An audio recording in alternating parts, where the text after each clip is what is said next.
It's the 1980s, and the entire country is gathered in living rooms with just 3 channels to choose from, where missing one episode of Dallas could mean being left out of conversations at school or work.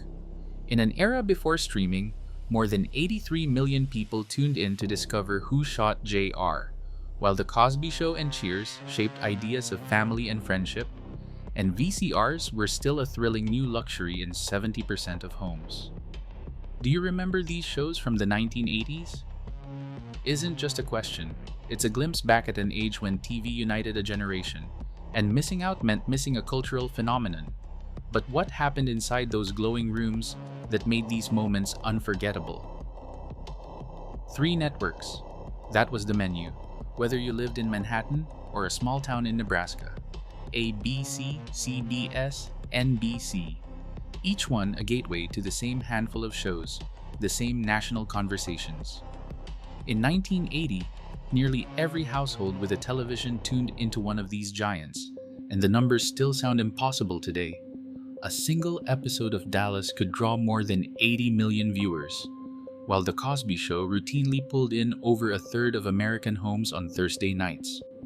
There were no streaming services, no endless scrolling, no skipping ahead. If you wanted to watch, you watched when everyone else did, or you missed out. That scarcity shaped the rhythm of family life. With so few options, the living room became a gathering place, not just for entertainment, but for togetherness. Parents, kids, even the neighbor who just stopped by found themselves drawn to the same glowing screen. The television wasn't background noise, it was the centerpiece. If someone changed the channel, it was a minor negotiation, sometimes even a battle. Remote controls were still a novelty, and most sets required a physical walk across the room to twist the dial, each click a small act of commitment. The limited menu meant that everyone, from school kids to office workers, shared the same cultural reference points. Monday mornings were for dissecting last night's cliffhangers, not just in the break room but at the bus stop and the dinner table. Missing an episode of Cheers or Family Ties wasn't just about losing track of the story. It meant risking your place in the conversation. The scarcity of choice concentrated attention, turning ordinary episodes into national events and making television a kind of social glue. By 1985, even as cable and VCRs began to creep into more homes, over 70% of Americans still relied exclusively on broadcast networks. That meant the biggest shows could command audience shares north of 40%, a figure that would be unthinkable today. The power of those 3 channels wasn't just in what they broadcast, but in how they brought people together. Millions of households, all watching the same thing at the same time, night after night. Suddenly, a new kind of excitement began humming through living rooms. The arrival of the VCR felt like a magic trick, one that let families pause, rewind, and even record their favorite shows for the very first time. No more frantic rush to the couch before the opening credits. With a VCR humming beneath the TV, missing an episode of Family Ties or the A-Team was no longer a cause for panic. By 1989, nearly 70% of American households owned one, turning the simple act of watching TV into something personal and flexible. But the magic didn't stop there. The remote control, once a clunky luxury, started to appear in more and more homes. Early infrared remotes, which hit the market in the mid-1980s, offered a new kind of power, channel surfing from the comfort of the couch. No more tiptoeing across the shag carpet to twist the dial. Suddenly, kids could sneak a peek at cartoons while parents argued over the news, all with the press of a button. The remote became a symbol of control, sparking miniature battles over what to watch and when to watch it. These gadgets didn't pull families apart. They changed the rules of togetherness. Saturday nights might mean a rented movie on tape, popcorn bowls in laps, and Dad proudly showing off his ability to program the VCR timer. Recording a holiday special became a family event, with everyone crossing their fingers that the tape wouldn't run out. Even the smallest kids learned to recognize the gentle whir of rewinding, a sound as familiar as the theme songs they loved. Technology didn't just add convenience, it made television feel more like an event you could shape. The VCR let fans re-watch the biggest TV moments, fueling playground debates and office gossip long after the credits rolled. Remote controls turned the nightly lineup into a choose-your-own adventure. Yet, for all the new options, the living room remained the heart of the action. Gadgets brought a sense of novelty and pride, but the glow of the TV still drew everyone together, keeping the family circle intact even as the future arrived, one button press at a time. J.R. Ewing didn't just run South Fork Ranch, he ran the conversation in every living room across America.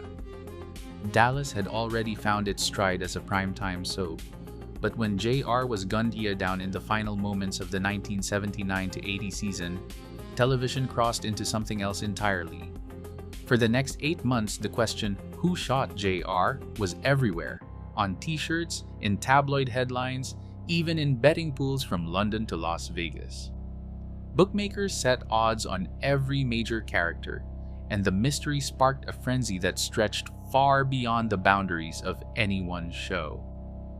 J.R., played with oily brilliance by Larry Hagman, was the villain everyone loved to hate.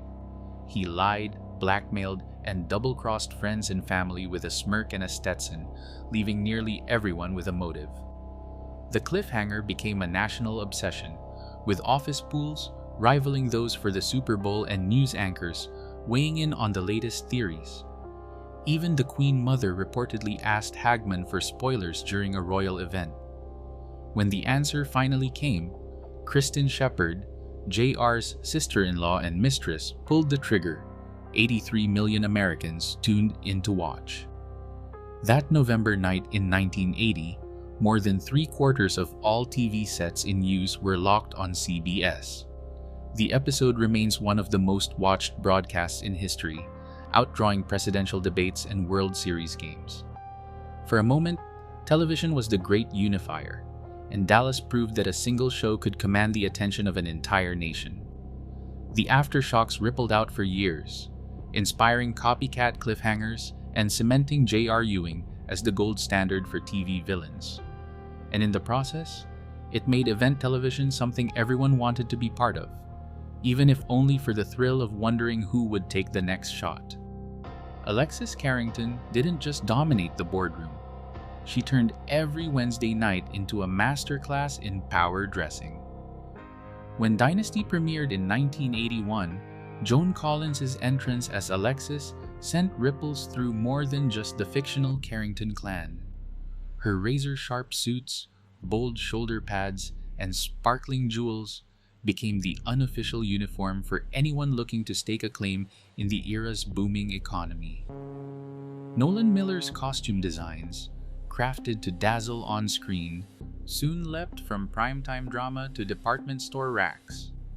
In November 1984, Bloomingdale's unveiled the Dynasty collection, drawing crowds eager to capture a bit of Carrington confidence for themselves. The launch wasn't just a marketing event, it was a sign of the times. By the mid-1980s, department stores were reporting double-digit growth in women's suiting, and the phrase "power suit" became shorthand for ambition with attitude. Sales of structured jackets and padded shoulders soared as women across America embraced a look that promised authority in the office and glamour after hours. Dynasty's influence didn't stop at clothing. Perfume, jewelry, and even home linens carried the show's branding, turning everyday routines into moments of high drama. For many viewers, Alexis's wardrobe offered more than fashion advice. It was a roadmap for navigating a world where style and status walked hand in hand. The show's reach extended well beyond the screen, shaping how a generation dressed for success. Boardrooms filled with silhouettes that owed more to Denver's most notorious matriarch than to fashion magazines. In the age of conspicuous consumption, Dynasty made luxury accessible, and Alexis Carrington showed that a well-cut suit could be just as powerful as any storyline twist. Cliff Huxtable's Brownstone wasn't just the setting for a sitcom, it was a weekly invitation into a world where laughter, lessons, and love shared equal billing. The Cosby Show didn't look like anything else on television in 1984. Here was a black family, headed by a doctor and a lawyer, raising 5 kids in Brooklyn Heights. Their home was filled with jazz records, college sweatshirts, and the kind of gentle teasing that made viewers feel like part of the family. Cliff and Claire Huxtable offered a vision of parenting that was equal parts warmth and wisdom, where every bedtime story doubled as a life lesson. The show's references to historically black colleges, from Hillman sweatshirts to guest appearances by real-life alumni, quietly nudged a generation toward academic pride. A few channels away, Family Ties was staging a different kind of generational standoff. Stephen and Elise Keaton, former hippies turned suburban professionals, found themselves raising a son who idolized Ronald Reagan and dreamed of Wall Street. Alex P. Keaton, played with sharp comic timing by Michael J. Fox, turned conservative ambition into a punchline, and for many young viewers, into a goal. His briefcase and Brooks Brothers jackets were as much a part of his character as his quick wit. In the Keaton household, political debates happened at the dinner table, but love always won out over ideology. Both shows captured changing definitions of family, success, and identity in the 1980s. The Huxtables challenged stereotypes by showing black excellence as ordinary, not exceptional. Alex Keaton made it cool to care about economics, even if it meant butting heads with his parents. Together, these sitcoms made millions of viewers feel seen, whether they recognized themselves in Cliff's goofy dances, Claire's no-nonsense wisdom, or Alex's relentless drive. They didn't just reflect family values, they helped shape them, one Thursday night at a time. Sam Malone's bar wasn't just a place to grab a drink. It was Boston's answer to the living room, a neighborhood crossroads where everyone knew your name. Cheers opened its doors in 1982, inviting viewers into a world built on wisecracks, loyalty, and the kind of banter you only find among regulars. The show's creators, Glenn and Les Charles with James Burrows, chose Boston for its genuine pub culture, but the real inspiration was the Bull and Finch pub on Beacon Street. Long before selfie tourism, fans lined up outside, hoping to step inside the real-life Cheers, turning a quiet basement bar into one of Boston's top attractions by the late 80s. Inside, the magic came from the ensemble. Ted Danson's Sam, ex-ballplayer, recovering alcoholic, and hopeless flirt, presided over the bar with a mix of swagger and self-deprecation. Shelley Long's Diane Chambers, the intellectual waitress with a taste for drama, was his perfect foil. Their on-again, off-again romance played out like a high-wire act, equal parts comedy and heartbreak, stretching across 5 seasons and setting the standard for TV's long-form love stories. Around them, the bar filled up with characters who felt like old friends: Norm, Cliff, Carla, Coach, and later Woody and Frasier, each bringing their quirks and wisdom to the table. Cheers worked because it understood something simple and true. Everyone needs a third place, somewhere that isn't home or work, but feels like both. The writing was sharp, but it was the warmth and chemistry of the cast that kept viewers coming back week after week. By the end of its 11-year run, Cheers had become more than a sitcom. It was a symbol of community, a reminder that sometimes the best stories start with a group of friends, a round of drinks, and a place to belong. Michael Knight didn't just drive a car, he partnered with one. Knight Rider burst onto screens in 1982 with David Hasselhoff behind the wheel of KIEAT, a Pontiac Trans Am so advanced it made talking backseat drivers obsolete. Kate Eads' dashboard blinked with more lights than most living rooms at Christmas, and beneath the hood, $18,000 worth of custom engineering turned a stock muscle car into a pop culture icon. The red scanner light, inspired by sci-fi robots, became a symbol of futuristic cool, and every kid who caught an episode started dreaming of a car that could outsmart villains, leap over barricades, and even crack a joke. While Knight Rider promised brains under the hood, the A-Team delivered brawn, brains, and a black van that became as recognizable as any superhero's cape. George Peppard's Colonel Hannibal Smith led the charge, always ready with a cigar and his signature line, "I love it when a plan comes together." Each episode was a masterclass in improvised gadgetry. Sheet metal, duct tape, and a little creative thinking could turn a pile of scrap into a tank. Mr. T's B.A. Baracus, with gold chains and a scowl that could stop traffic, was the team's muscle and mechanic, while Murdoch and Face rounded out a crew that never met a problem they couldn't outwit. Then there was MacGyver, the original Swiss Army knife in human form. Richard Dean Anderson's MacGyver could turn a gum wrapper and a paperclip into a rescue mission, keeping audiences guessing with every twist. No gun required, just quick thinking, a roll of duct tape, and maybe a stick of chewing gum.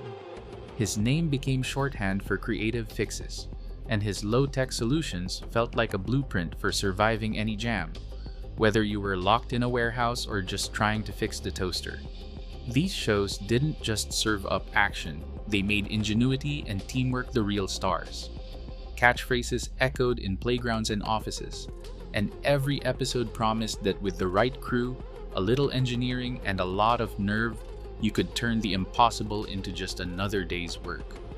Miami Vice didn't just set the mood for Friday nights, it rewrote the rules of cool for an entire generation. When Sonny Crockett rolled onto the screen in a pastel linen suit and sockless loafers, he wasn't just chasing drug lords, he was chasing the next style revolution. Don Johnson's look, crafted with the help of Giorgio Armani, sent men scrambling for unstructured jackets and t-shirts in every shade of the Miami sunset. Department stores struggled to keep pastel suits in stock, and suddenly, the office and the nightclub shared the same dress code. But the show's influence didn't stop at the closet door. Miami Vice treated every episode like a mini music video, with scenes choreographed to the hottest tracks of the day. Phil Collins' In the Air Tonight turned a stakeout into a cultural moment, and Jan Hammer's synth-heavy theme song shot to the top of the Billboard charts. The producers spent unprecedented sums on music licensing, sometimes shelling out tens of thousands of dollars for a single song, a move unheard of in network television. Every week, viewers tuned in not just for the plot, but to hear what their radios would be playing next. Miami Vice blurred the line between television and high art, between detective work and dance floor swagger. Neon lights, speedboats, and Art Deco skylines became shorthand for a new kind of American glamour. In the end, the show's greatest trick was making television itself the ultimate tastemaker. For a brief, electrifying moment, TV didn't just reflect the culture, it drove it, one white blazer and pounding bass line at a time. Saturday mornings in the 1980s belonged to the kids. The living room floor turned into a sea of cereal bowls and pajamas as the TV blared out the bright, bouncy theme songs of the Smurfs, He-Man, and Teenage Mutant Ninja Turtles.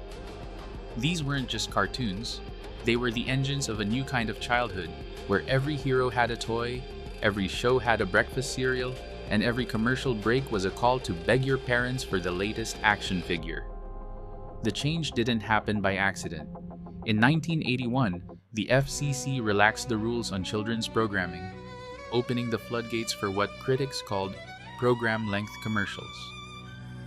Suddenly, shows like G.I. Joe and Transformers weren't just stories.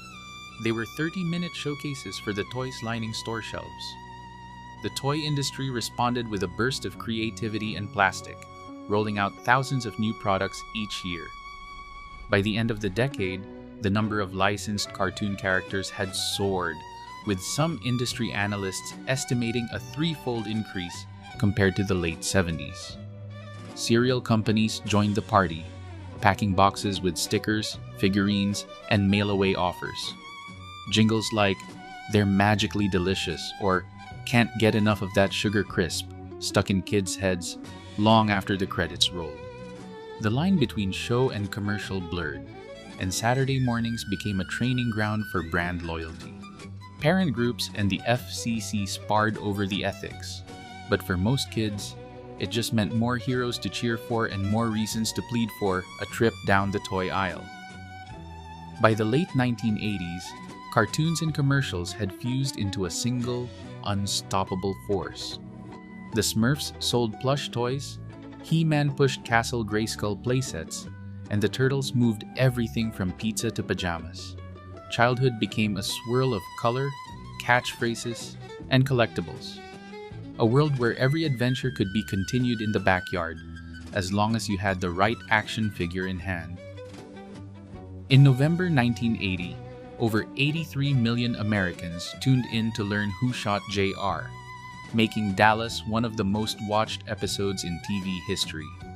Throughout the decade, shows like The Cosby Show and Family Ties reflected changing family ideals, while Miami Vice set new fashion trends and Knight Rider showcased cutting-edge technology through KITT's $18,000 modifications. Saturday morning cartoons fueled a 300% rise in licensed character toys, documented in FCC debates about advertising to children. Yet some questions remain. The full impact of these shows on shaping social attitudes is still debated, and many behind-the-scenes negotiations remain undisclosed. Today, network dominance has faded, but the influence of 1980s television endures in streaming reboots, fashion revivals, and the ongoing appeal of communal viewing. As the evidence shows, the 1980s were a defining era when television shaped not just evenings, but an entire generation's culture.